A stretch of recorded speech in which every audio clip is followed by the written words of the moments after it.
السلام عليكم ورحمة الله تعالى وبركاته. إلا وصلتك هذه الرسالة تكون أكيد أنها ماشي صدفة. يمكن كاين شي حاجة داخلك محتاجة تسمع هذا الكلام.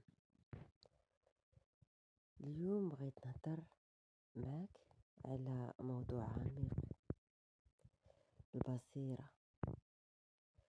عمرك وقفتي وسولتي راسك كيفاش كنشوف الأفكار ديالنا؟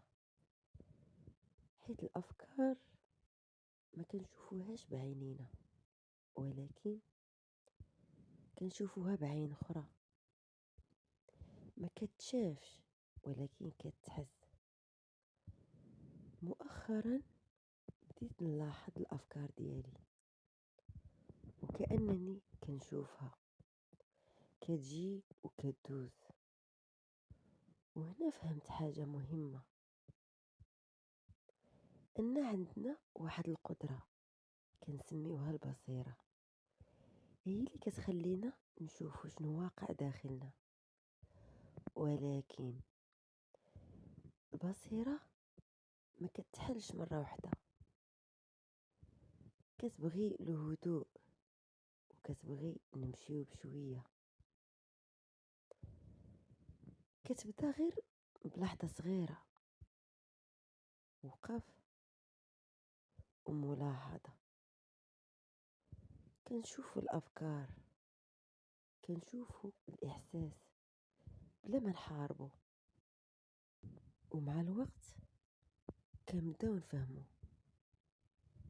أننا ماشي هاد الأفكار، حنا اللي كنشوفوهم.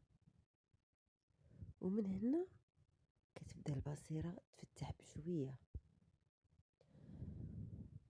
وكتخلينا نشوفو الأمور بواحد الوضوح ما كناش كنشوفوه من قبل.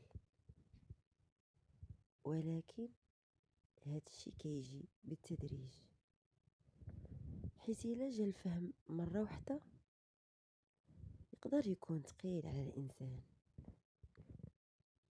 ومن رحمة الله بينا كيعطينا هاد الطريق بشوية بشوية حتى نقدروا نستوعبوا ونعيشوا هاد التغيير بهدوء.